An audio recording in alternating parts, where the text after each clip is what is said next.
ability. There was actually builds going around on live where people were going even Sunfire first and things like this. It actually had a very high win rate, even though it seemed pretty strange. People do Protobell builds into Gunblade and kind of hybrid builds and AP builds and full AD builds. So there's certainly lots of ways to play it.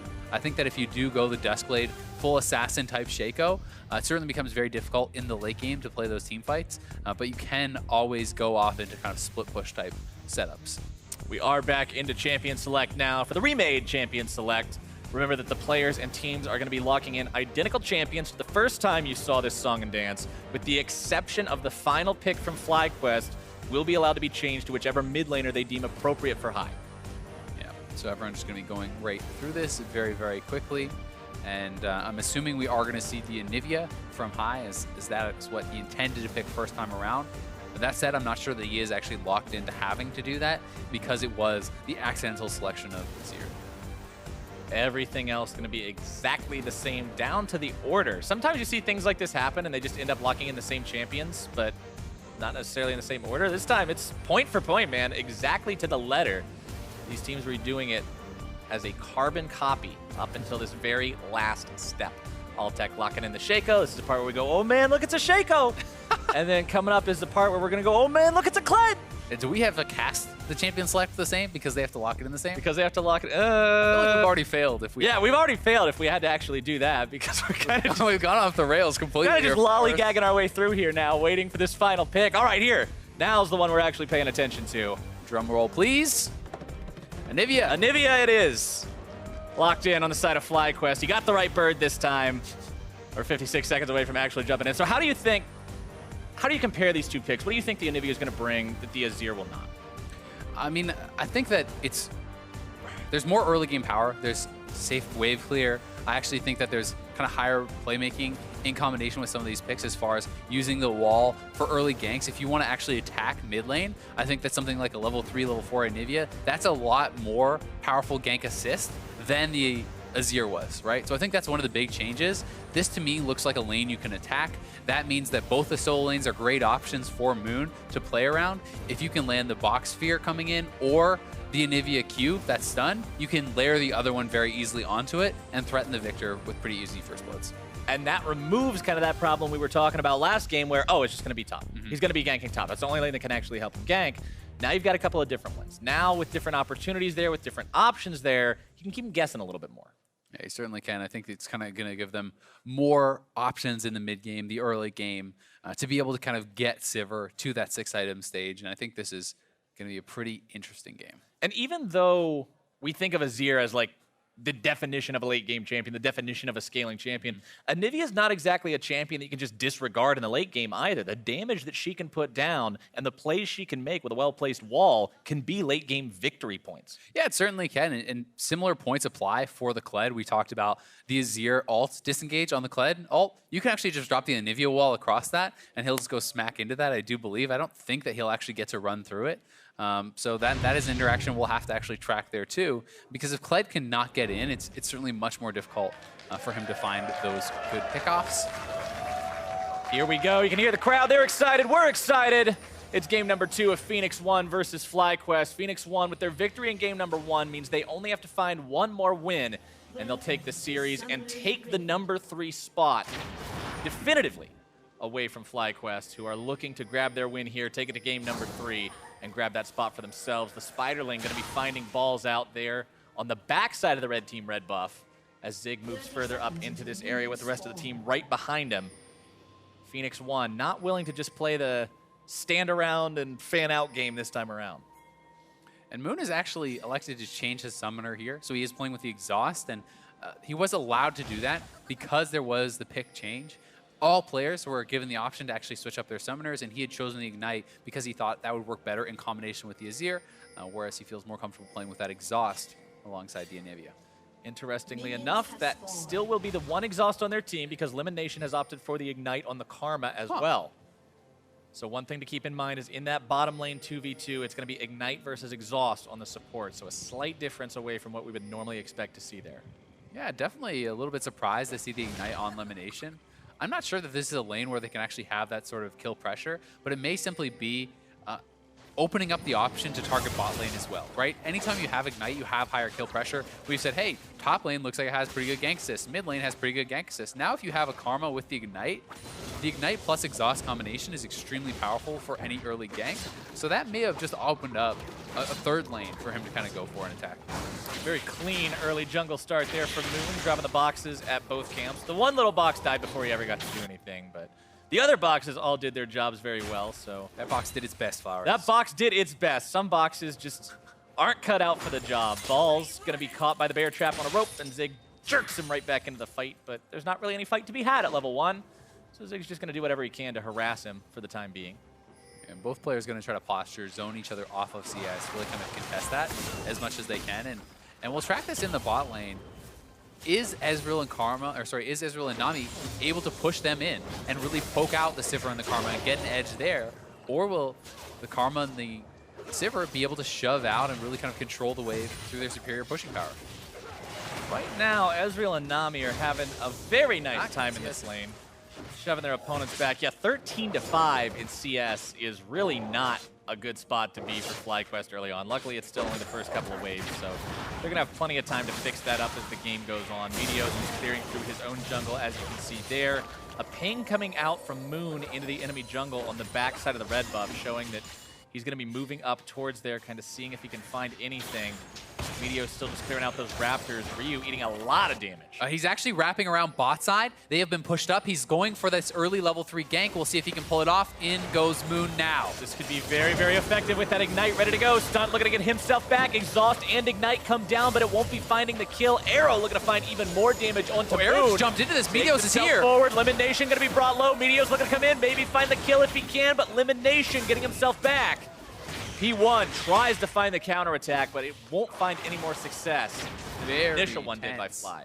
A couple summoners actually blown for both teams there. The flash critically was used for Stunt, but he still has this Exhaust, Ignite, and Heal all used for FlyQuest. So very tense plays here in the bot lane, and Medios is actually looking to wrap around. He has come through the Dragon Pit. He's going for the return gank, and Shaco is not here.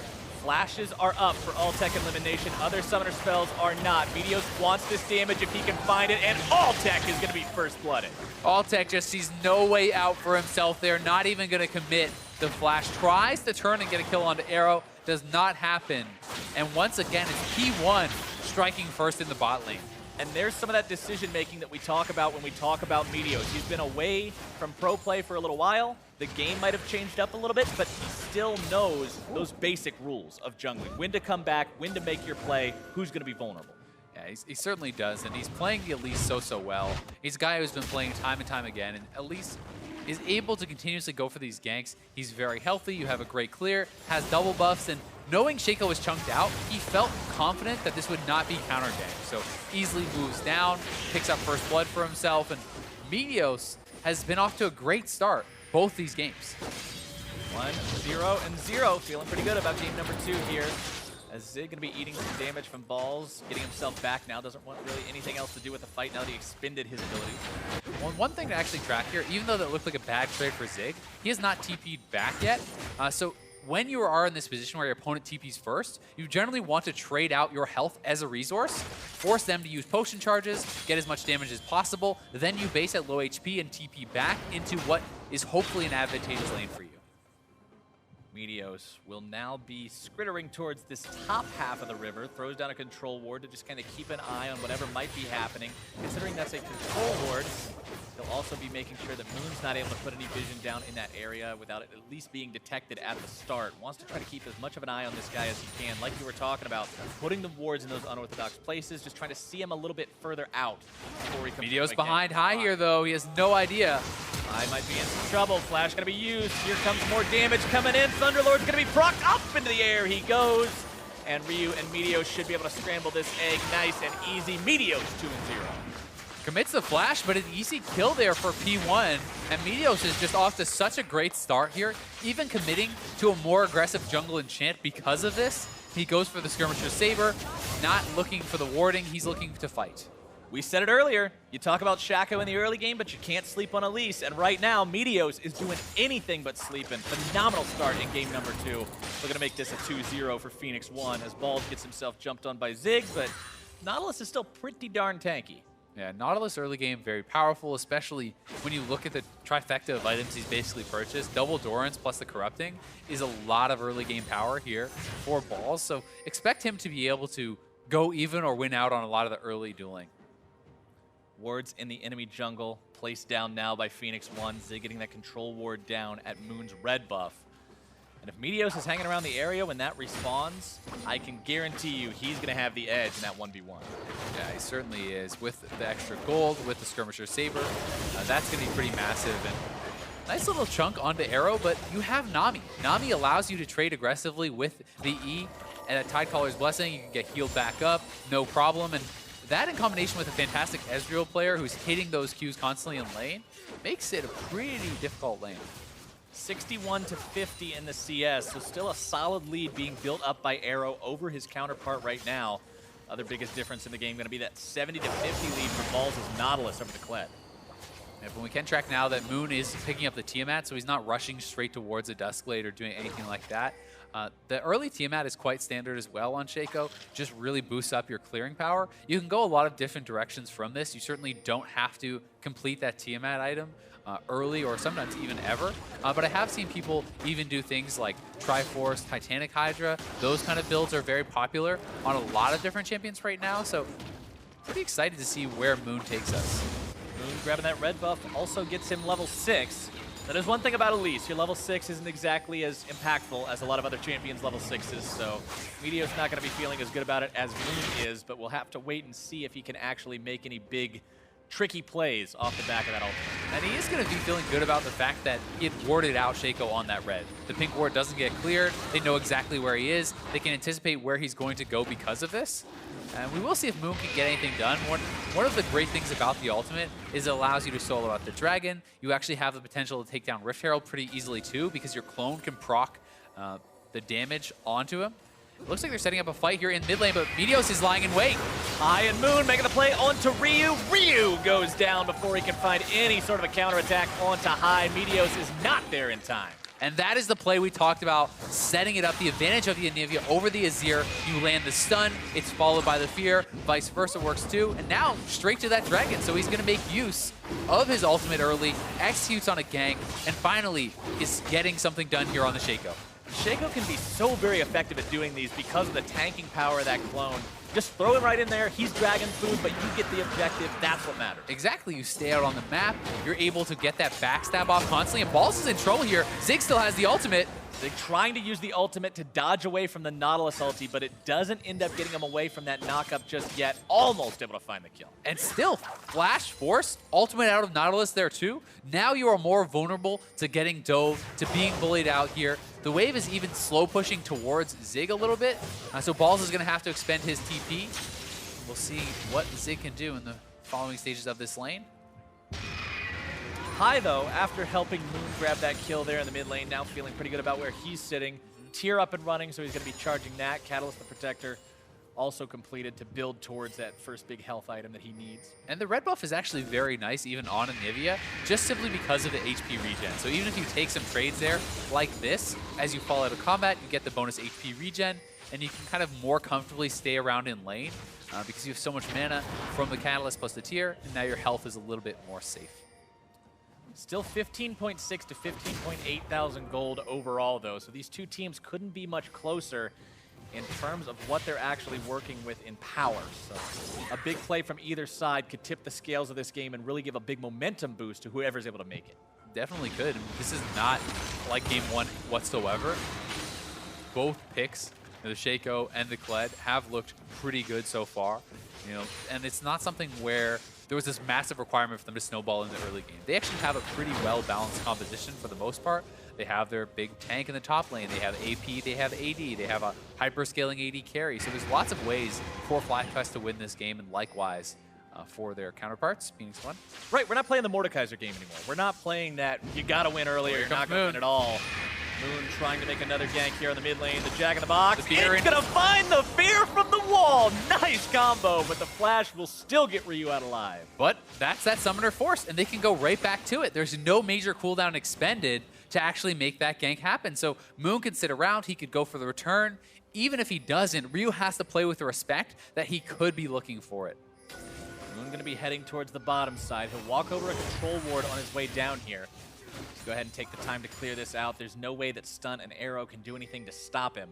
Medios hanging around the enemy jungle, seeing if Moon's going to be coming around, or maybe High tries to make his way up there, but won't find anything. May just actually delay the base here from High. That's what he's going to go for. And that alone is pretty annoying. High doesn't actually have his TP. Thankfully for them, the blue buff is coming up. So if High can be donated this blue buff, it's not as big of a loss. And they are looking to actually set up a pick here onto Medios. Ooh, couldn't get it. Not getting the stun. Medios repels out. High makes his way right back into the mid lane, clears away the minions as well as he can, but the ultimate drop from Ryu just will stun him far away up here. Stunt moves himself into enemy territory, trying to throw down some wards. Instead, going to be finding Sivir and Shaco. Now Altec going to be forced to pop the ulti and the flash to get himself away. TP going to be channeled. This could be a fight. Canceled though. Zig deciding to remain top lane. He will back off, and this is a pretty hotly contested buff. They're trying to get this onto High so we can stay around in mid lane. Video's gonna be chunked, repelled. Altec's in trouble on the right side. Confused, Exhaust gonna be bursted down. There you go. Altec finds the kill, finds the death, I should say, against Arrow, who makes the play onto his counterpart, jumping in there to grab the damage, spins his own heal to do it, but that's not gonna matter at all, considering he still came out with what he was looking for. I mean, a lot of this has all come off the fact that Medios was able to delay the back of High. He couldn't get back to base to get mana. He's barely been able to participate in this fight whatsoever. And now, Phoenix1 are going to pick up the blue buff. The minions crashed into the bot lane. They get a kill on their AD. So much went their way in these fights. 600 gold edge now over to Phoenix1 after that fight, and here's how it went down. And I mean, it really is so much about the fact that High cannot really contribute. He's sitting in the back, and he doesn't have hardly any mana at all, right? If this is a full mana Anivia, he wants to get in there, and Altec, having already blown his flash, is susceptible to Arrow. So he was not grouped with his team, needed to be together with Lemon to actually have the safety in order to step forward, and he makes a positioning error. Arrow makes him pay for it. The error is punished. Arrow now 1-0-1 on this Ezreal. We talked about how good his performance was in game number 1, how Phoenix1 has got to be comfortable grabbing him that pick here in game number 2, and he just showed why. He certainly did, and he's going to be scaling up very well. Altec is relevant in the CS, but he's 0-2. He's down a kill. Definitely not the happiest of times for him. And you mentioned a little bit earlier how Medios, with his fast start, ended up going with the Skirmisher Saber to have extra combat potential. Moon not going to be doing the same in this game, going for the Tracker's Knife instead, wants the extra warding capability to give his team that information edge. And those wards can be invaluable. Like, they can be certainly massive. If you have the vision advantage, it can set you up for the team fights that get you so much more. And Medios, he went the more snowballing jungle item, but he actually hasn't been able to execute on any kills since actually picking it up. FlyQuest. Now seeing what they might be able to find with the Mountain Drake spawning in about 35 seconds. They'll be putting some vision down around this area, clearing out some of what's being thrown down by P1 at the same time. Moon with 1 kill under his belt and level 9. Looking to see if anybody's going to be cruising through here as he decides to head himself back to base potentially. That pink ward up by FlyQuest's red buff has actually been sitting there for so long now. That's been like 10 minutes of that pink ward sitting there, and that actually makes it really tough for Moon to make plays, because if you don't see him on that ward, you can generally assume where he is on the map for the most part, and if he walks topside, you have it confirmed where he is. So there's so much inferred information, even if he's not spotted on it, just because it's been sitting there so long. And things like this really need to be paid attention to in professional play. You can't afford to have those wards sitting there. And the key word I think there was inferred, because it is a very indirect consequence. It's not something that you just look at and say, oh, well, that ward hasn't seen anything in minutes. It's like, well, that's the whole point. Not seeing anything in minutes has to keep you questioning things, has to keep you guessing. What exactly is the plan here for FlyQuest? And right now, Moon and High look like the plan is hanging around here in the river, scaring their opponents off, laying down a little bit of vision. I think they really do want to set something up around the dragon. They have Shaco, which is great for taking down these objectives. They have Anivia, which really controls space well. And they have, TP available on their Nautilus, so they can look to get something done. That said, they haven't really earned themselves an edge in any of the sides yet. This might be it. With some very nice damage onto Medios, taking him down to 25%. That could signal the start of the dragon, right? That could be the edge that they wanted. Absolutely. You take the enemy jungler down to the point where he has to suicide himself to try to steal, like guaranteed suicide.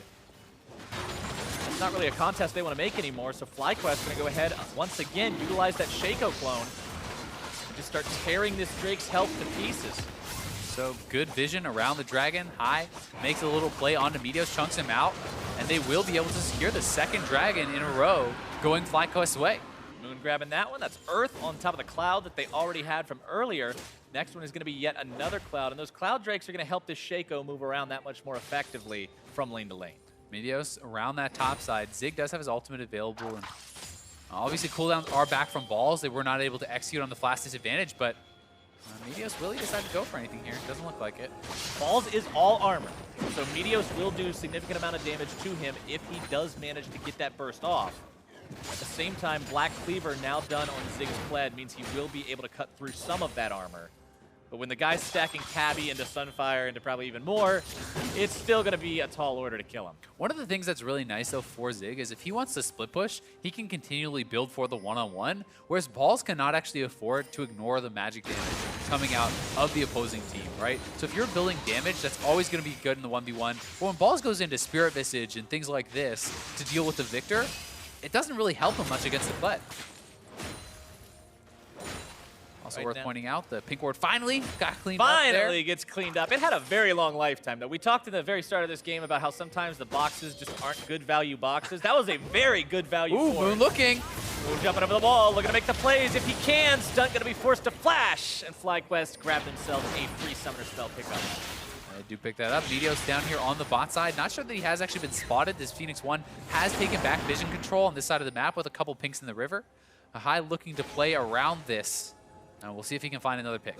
Medios making a wise decision there, sensing that High was probably heading his way. Instead decided to go off towards the bottom part of the river, get himself out of there towards where his team is, so he does have that guaranteed escape route.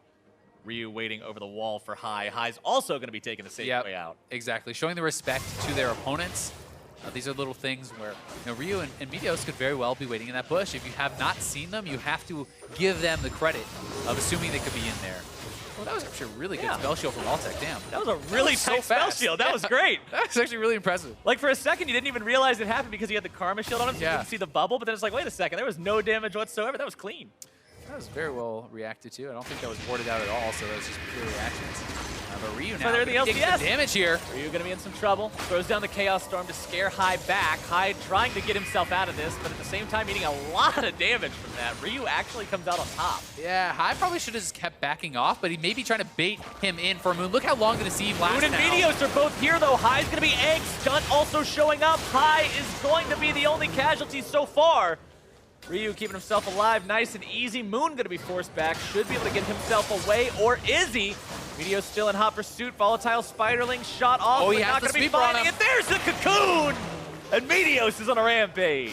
Medios tracking him down has been all over Moon this game. Makes better on the play in the bot lane, now again in the mid lane, 4-0. On that Elise. He's at the point where if you get hit by a cocoon, you're probably dead. Medios is just running amok against his old teammates right now, just taking them apart on this Elise. This has got to feel good. I mean, he did get replaced on that team eventually, and Medios showing maybe he shouldn't have been. Yeah. Want to replace me now? Yeah. 4-0. What do you think? High Ryu battling it out here, and High takes a lot of damage. It looked like he was probably trying to bait Ryu in and say, hey, come finish off this kill. But Medios is already there, and Stunt has made the rotation earlier. Even with this super long deceive, Moon could not get in position for that kill. Looking for the dive onto Zig. Remember, High has no passive. High trying to make some kind of a play. Zig jumping right back into the fight. Flashes over the flash. Frost as here comes the cavalry. High is in some trouble. Arrows grabbing the kill. Ball's going to be number 2, and Phoenix1 makes this a 7-1 game. They are just moving around the map better. The rotations have been on point, and Medios hunting for this kill. No summoners on Altec. Oh, that's a hungry, hungry spider, and Sivir is in some real danger. Medios unstoppable with that solo kill. Stunt has deserved a lot of credit. It feels like he's always in the right place at the right time this game. The roam to mid lane, he's the one up in the top side, much faster, able to support Zig, get them a couple kills there. At the same time, Medios getting a kill on the bot side. Phoenix1 looking very good here in Game 2. Even still, I want to mention, though, despite the fact it's an 8-1 lead, the gold lead is actually not that great because it only was just now, 21 minutes into the game, that P1 found their first turret. That said, they're going to start cleaning up some of that standing gold off the map, grabbing themselves a couple turrets there. If they can start to clean up some of that standing gold, they really will blow this game wide open. I swear, as soon as I say something, it's like they just love to prove me wrong. Oh yeah, there's not much of a gold lead, except for the fact that there is, because they just took down 2 turrets back to back. Good times for Phoenix1. 3,500 gold lead now, up over FlyQuest, who are now consistently playing off the back foot, going to be giving up territory all across the map. Went from a 0-turret game for Phoenix1 to a 3-turret game within about the span of 60 seconds. So that gold lead now very ferocious. Iceborne Gauntlet done for Arrow, going with a defensive option this time. I think it makes a lot of sense here. He has had very intelligent builds throughout this series, and FlyQuest making a risky play, but I don't think they're going to get away with this at all. P1 is already moving over to this side of the map. Stunt does not see them inside the pit. There's no checking being done. Have they pulled it off? Arrow now sees it. All right, Baron is down to about 1/3 HP. The Shaco clone's gonna be the thing taken low. Baron's gonna be secured. Moon grabs it, but they've already lost high. Are they gonna lose anything else? Arrow goes over the wall. Full man mode, baby! Double kill!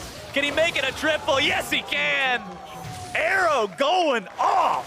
FlyQuest sneak the Baron, but Arrow is there. He cleans up. 5-0-2 now on the Ezreal. And it's all about how much Phoenix1 can get back. How many turrets can they knock down with the core of FlyQuest off the map? Arrow knew what he wanted to do right there, taking that Kled ulti, just going all the way over the wall. And now he's going to be the one who helps his team grab that fourth, I should say, turret there in the mid lane. The first one in the second tier. Phoenix1 might have lost the Baron, but they're making sure that they get ample revenge from it. Now going to be looking for the 3rd Drake of the game, the first one for their side.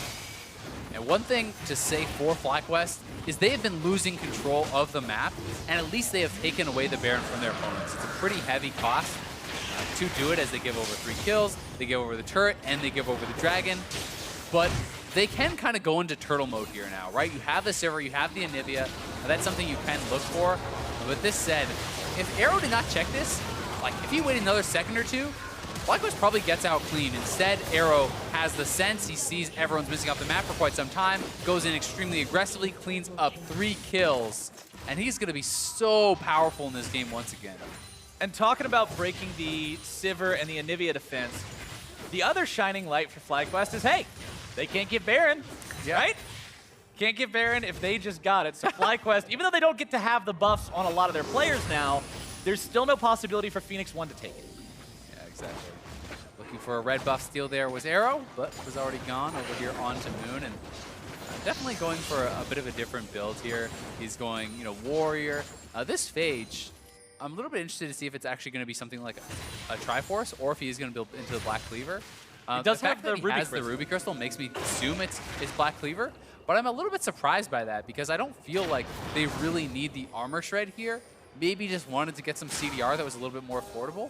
Well, I mean, the only tank on the enemy team is going to be the Kled, but Kled's normally more of a bruiser, more of a health stacker early on. I mean, the armor in his inventory right now is a Ninja Tabby. I don't really think that's Black Cleaver worthy, but this CDR is still very, very powerful, right? Allowing you to deceive in, deceive out, have more of those boxes and kind of move around and be very disruptive. So that is certainly something that he will be getting for building into it. And also just a little bit more tankiness, right? You get some health. And you have the ability to stay alive a little bit more because he needs to show respect to the fact that Medios and Ryu can both essentially one-round him with these spells, especially now that Lichbane is completed. Ryu can pop Altec, High, or Moon very easily if he catches them. Moon almost walking into that trap, instead spots it out with a well-used sweeper. And we do also have to remember the Black Cleaver does now give more health than it used to, so comparing it to the Trinity Force option, it is more appealing for those defensive stats. As opposed to where they pretty much used to be equal. I think Trinity Force was 250, Black Cleaver was 300. So not much of a difference in the olden days, but we're not in those days anymore. It actually does have a bit of an impact now as P1 is setting up a death trap, and Moon is going to be walking right into it. No way Deceive is getting you out of that one. Medios is going to be soaking a little bit of damage from High, but considering he can just repel up into the air and then get healed by Nami, no big deal. P1 just has full vision control now. If you look at the top side of FlyQuest jungle, that's 4 P1 pink wards up there. They really have fully controlled this, and that allows them to get a pick like that. So Phoenix1 playing the vision game extremely well. Now going to take down some turrets, and they could potentially continue to push here. This could be a monstrous amount of momentum going away of Phoenix1, grabbing turret number 5, a 6,500 gold lead, and getting themselves out. No casualties attached. Not at all. 12-1, the scoreline there. FlyQuest, I mean, they're definitely down in gold, but the scoreline almost makes it feel worse because just none of the fights are really going their way. And even just morale-wise, that can be pretty tough. But this is a team where you can at least hope for that late game scaling type stage for Altec. That said, Sivir is pretty low range, so even though you can get this super powerful 6-item stage, if you can't actually get the auto attacks because you're being zoned out by people like Medios and Ryu with the Victor ultimate and laser, you can't make use of your damage. Right. It's a less exaggerated version of the problem that Altec had on Mordekaiser in game number 1. Range can be a real issue, especially when you're up against somebody like Ezreal, who's effective from 1,000 units away through Mystic Shot. Yeah, exactly. And that's the strength of Arrow here on this composition. Already has his Lord Dominic, so he's at the point where he can punch through balls on this tank pretty easily, especially in combination with the Black Cleaver. They're going to have the percent armor pen from the Last Whisper, as well as the armor shred of that Black Cleaver. And Hai getting himself caught out. The burst coming down. A little bit more will egg him out, but instead he gets away. The burn's still ticking onto him, but it's not going to be doing enough until True Shot Barrage flies through. Moon's clone going to be going down. Hai comes back to life. Gets value out of that egg, but meanwhile, bottom side, Zig's going to be continuing this split push against Balls. P1 wants this final tier 2 if they can find it. The Victor Laser going to be making very short work of these minion waves. Medios finding the Cocoon and a little bit of burst onto Moon as well. The Laser's going to be sidestepped, the minion waves cleared out, and FlyQuest maintains the defense. Yeah, FlyQuest really has to stay buttoned up very tight here. The other big concern, and the real concern for them, is in 1 minute's time. How do you get out on the map and actually get vision back on the Baron, on the Dragon? How do you contest those objectives when you're so corralled up in your base? And they're looking for a pick here onto Zig, but he is onto it, very quickly backing off. Just gets himself on out of there, doesn't want anything to do with that kind of trouble. And of course, if he does get into more trouble, the ultimate can also be used to try to get him away to a more safe spot. Yeah, so before those Baron and Dragon objectives come up, we're going to have to see FlyQuest group up, look to contest for vision, move up, get some wards around those objectives with Moon. Ooh, that is bad news. Medios just hanging out in the enemy jungle. This is his map, man. Yeah, I mean, you got to move in as a team. You cannot afford to do that by yourself for Moon. I mean, he walks in solo, face checks Medios, and Medios gets an easy kill there. And now they're not going to really be able to establish vision before the buff comes back up. Baron will spawn before Moon is even up on the map. Phoenix1 has full vision control. They can rush it. They can look for picks. They can do whatever they want. Medios looking to make the play on Hai. Not going to be finding it at the start, but the tidal wave still coming through. Stunt grabbing the kill of all people. Medios did most of the work, but Stunt's the one getting the extra little bit of a number on his scorecard. 1-0-8 now on that Nami. A phenomenal game on support for him. We talked about how we wanted to see him step up. We wanted to see what he could do on this Phoenix1 roster, and he's working some magic. He has looked great, but a lot of credit to Medios there. Knows the full limits of his champion, flashing in on a full HP Anivia, diving him under his tier 2 turret there, and cleaning him up. And now they have the Baron, and really the means to close out this game. And this is what I'm talking about. Where is Lemon? Where is the rest of the team? Why are you walking in by yourself when you have not had vision in this jungle for so long? Like, you cannot do that. You need to show respect to the other team. And now P1 threatening the dive will get an easy turret. Cavalry charge. Ball's going to be forced to flash over the wall. Zig once in. And Phoenix1, they're going with them. Instead, they back themselves off. Don't want to bite off too much more than they can chew. Tier 2 goes down instantly. Tier 3 now the target. FlyQuest either holds him here or they're in for a world of hurt. I don't think they can. I mean, Hai has just respawned. He's not there quite yet. Now it does get into position to try to wave clear out, but with Zig able to even move over to mid lane and start pushing in some other sides, could be tough, but Phoenix1 looks confident to just go straight 5v5. Look at how much damage Balls has taken. He's supposed to be the tank. Azael, he's going to be exploded, but Moon is first. Dominating for Arrow. Balls still barely keeping himself alive. Zig going to be taken low. The Boomerang blade pops the GA. Medios with his first death of the game as Phoenix1 steps a little bit too far forward. But Arrow's still very healthy. It was a trade of kills. They could stay around. They are going to elect to play it safe back off for now and get their wave control back on their side. I mean, bot lane pushing for FlyQuest does help them.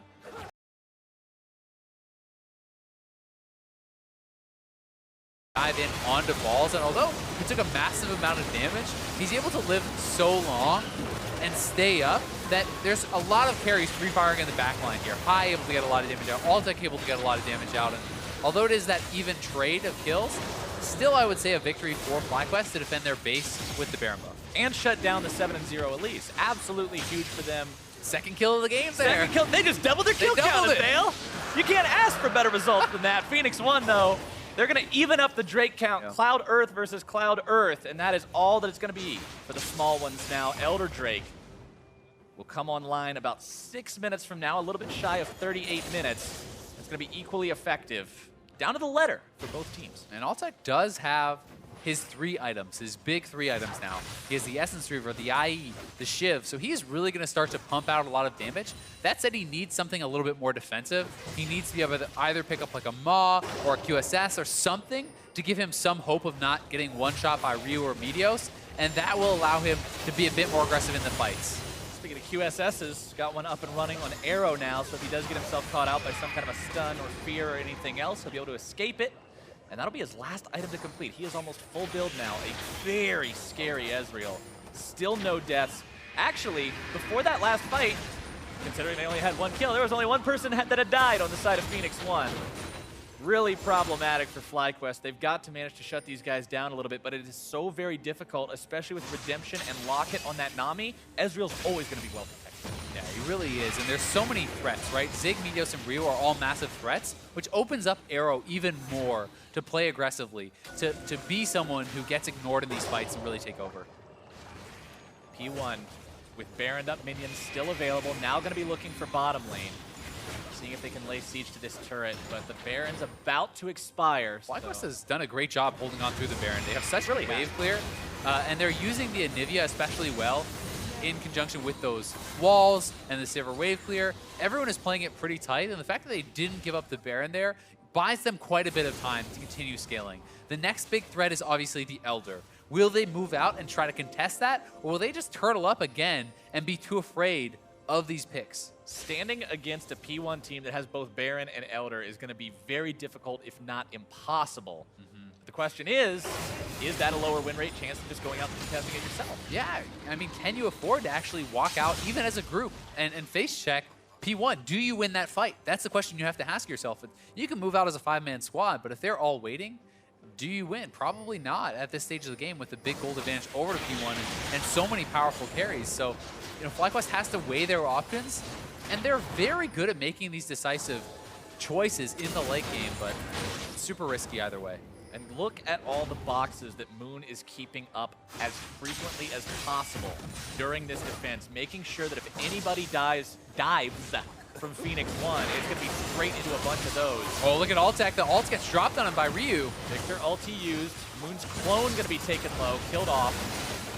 I think Altec actually spell shielded the initial ultimate there, so stopping a lot of the damage does keep him alive, but that is one of their big wave clears pushed out, and he needs to get back to base, heal up, and get back to mid lane where Arrow is pushing in, and he could crack this turret very quickly. Luckily for FlyQuest, they've got another big wave clear in that Anivia. High able to keep the top lane going, able to keep the mid lane going, just drops the wall so there's no more Mystic shots heading his way, and the FlyQuest Miracle defense continues. You saw the Baron power play, plus 917 gold. That's pretty underwhelming, honestly. Yeah, it's really not that big, and the further the game goes, the less the gold lead matters. But that said, this is a 10,000 gold lead. This is still a massive lead and very much in the favor of P1 with big objectives coming up, full vision control on their side. It is in their hands to close out the game, but FlyQuest does have great tools to stall a game like this out. Truly do. Baron up in a little bit over 1 minute, and then Drake will be up about a minute after that. So these two could be taken almost back to back, and that double buff threat could be very, very real, especially with Baron being the first one. That's the way you prefer it, since it is a much longer buff in terms of duration. Yeah, there's just two sides of the same coin there. It can be easier to take the Baron if you already have the Elder too, because of the combat power. So you can look at it different ways, and different teams are going to prioritize it differently. You know, I think a safer Baron can be sometimes very valuable, so maybe you just get full vision control around the Elder, you try to take that down, then you use that to force a fight around the Baron or something like that. Because if you concede both global buffs, it's almost impossible to defend your base. Absolutely. We'll have to see how Phoenix1 ends up wanting to play this one out, because all the decisions are pretty much up to them at this point. FlyQuest is purely reactive. That's a great point. It really is about that. And Altec actually going the more aggressive route, I think in this situation, it certainly can be defended. He goes for the Lord Dominix instead of a defensive item because he's saying, you know what, I could build a QSS or a Maw here, but I will not get through the tanks. I will not deal enough damage for us to win the fight anyway. So this way, he must be on point with his spell shields. If he misses a spell shield on a key spell like a Cocoon or Victor Ultimate, could be the game, but could be GG. Right, that one right to the Baron. P1 trying to start this up, two men strong.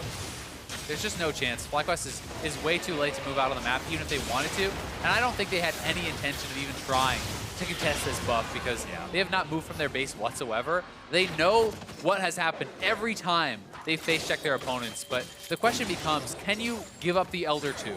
And if you do, is there really any way to hold on against the Elder plus Baron? And that question's going to be bearing down on them a lot quicker than they'd like it to. 20 seconds from now, Elder will be live. P1 still hanging around the top side of the map, though, looking to see if they can push this up any further. P1's also going to take that down very, very quickly. Yeah. So if FlyQuest wants to respond to it, they're not going to have time to inch their way out. They're just going to have to go. Yeah, I think they've pretty much already decided not to contest it. The only world I see in which FlyQuest grabs that is if they can get kills here in this Baron defense and then transition that over. But Arrow can start to get a little bit aggressive here. Every auto he gets with a Sheen proc onto that turret will do massive damage. Look at Zig, he's just ignoring him. Zig does not care. I mean, what is Balls going to do to you? He's not really doing any real meaningful damage. Jousts away, gets himself back. High looking to come in, maybe secure a little bit more here. It's a 2 versus 1, but Medios is looking to join the fight. Top side, Phoenix1 still going to be repelled. Such impressive wave clear drafted by FlyQuest. It really is, but you cannot have High and Altec in all 3 lanes. And Balls cannot hold on for much longer against Zig, it does seem like. Phoenix1 may back off and go towards the Elder, but they have TP'd Zig back in, so I think they're going to try to make a push for this turret here. It's so low. All they need is a couple of auto attacks. 2 or 3 will seal the deal. Ryu getting himself out of the way of the Flash Frost. P1 wants this if they can. Zig's able to make it happen. The base is open. The tidal wave is out. FlyQuest really needing to be careful here. If they take a fight in open ground and overestimate their abilities, it's game over. It's series over. Mid lane tier 3, now the choice for Phoenix1, trying to crack 2 of these lanes open while Baron buff still persists. They still got about half the time left on it. That's plenty. Yeah, it just doesn't feel like they can delay any longer. Zig can push in on this inhibitor turret. A second one goes down. They're onto the inhibitors now. A Fly cannot delay forever. They're going to have to choose their moment. But P1 may not even give it. You use the Baron, you crack the inhibitor turrets. Now you grab the Elder to secure those actual inhibitors. And does FlyQuest move out on the map and challenge it? It seems like even if they want to at this point, it's too late. Yeah, once you have this, you just walk into the enemy base, say, if you want to defend these, you've got to fight us in open ground. And it's just not something that FlyQuest can do. FlyQuest has really just played a beautiful game around vision. It feels like they got the advantages and they have controlled their opponent's options, limited them in such a way that it feels like there's not really a right response for FlyQuest. You can't face check. You also can't just sit around and give up all the objectives for free. So what are they supposed to do? How do they win here? At the same time, you really gotta love everything that Phoenix1 has done about this game. Because Phoenix1 have made this so successful. They've been having to ram their faces into the wall of this wave clear for the past 15 minutes, but they haven't thrown. They haven't done a stupid dive. They haven't done anything crazy. They lost one person in the top lane. Now they're looking to make the play. High gonna be taken low. Zig coming in from the side. The cavalry charge completes. Ball's gonna be soaking some damage. Zig is attacked, but what is it even gonna do? Ball's no GA. Moon into the back line, but I don't think that Shaco is fed enough to do a whole lot of anything. Stunt's gonna be going down first. Zig having to flash away, trying to keep himself alive. Zig is very low. Looking to build back that courage, try to get Skarl back online. Inhibitor falls in mid lane, gonna be targeted now in bottom lane as well. Arrow and the rest of Phoenix1 looking to just smash this base. Moon did get out though, he stayed alive, did escape with that GA. But Phoenix1 get both the inhibitors and have just been so good down the stretch in this game. Absolutely have. Great game played by them so far. Taking it slow, taking it steady. They just gave up their 3rd kill, but what does it matter? And here is the engage there from Zig, straight over onto Balls. That's the guy you want as FlyQuest to absorb the hits, but still, the backline of Phoenix1 crashing in. You can see Stunt gets caught out by a nice Anivia wall there from High, followed up by the ultimate from Balls, so they get that kill. If they were able to be taking down Zig, that would have been pretty big for them, but Phoenix1 gets the objectives, they only lose their support, and they are looking in prime position to close out this game. And now FlyQuest has the age-old problem of 2 inhibitors down, 1 lane left to defend. It's very, very hard with all the extra pressure from the super minions in the other lanes. Phoenix1 knows that. They know that they've still got this Elder Drake for 20 more seconds or so, and they're going to be looking to use it. It feels like as long as Phoenix1 play it slow and safe, push in all the sides as they have been doing, it's very hard to lose from this position. And they have played the later stages of the game so well, controlling vision, not really giving FlyQuest options, as we had been saying. So I give them a massive chance to win the game on this push, whereas FlyQuest, they kind of need to make something happen. You can't sit around and wait as the waves crash in. You almost have to engage, but that is not really what the Anivia and the Sivir want to do. You don't really want to be charging face long into this 6-item Victor and Elise. And you're seeing the Anivia wave clear right there. You're seeing how effectively they can kill the minions, but it's only a matter of time before the ones in the other lanes start becoming a real problem. And then you can't do that. And just missing out on 1 wave of that instant clear is this turret going to fall. It really is. Ahri and Altec both have a lot of items now, though, so they are super powerful. If Phoenix1 makes a mistake, they could turn it around, and this may be the fight for FlyQuest. We'll see if they can do it. Well, it's going to be starting things off. FlyQuest has to make their defense here. Ball's going to be brought low. Turret's still down low as well, but not going to be taken out yet. Ahri nearly killed. Arrow finding a lot of damage onto the enemy mid laner. Zig looking to get the bear trap on a rope, but it's not going to be pulling anyone back just yet. Phoenix1 get what they came for. They've got the turret. Do they stick around for the inhibitor? Altec still alive, still at high HP. Ball's coming right back into the fight. Shield is popped. The Titan trap this one alive. Tanky. Phoenix1 still looking to go for it. Zig going to be TPing right back into the fight. Arrow gets himself caught out, having a flash over the wall, keeping himself alive. Ball's going to be targeted next. Ryu grabbing the kill onto Lemon. Balls goes down. And Phoenix1 going to lose their support yet again, but they've still got the 4v3 for now. Moon having to get himself back. They take down the 3rd inhib.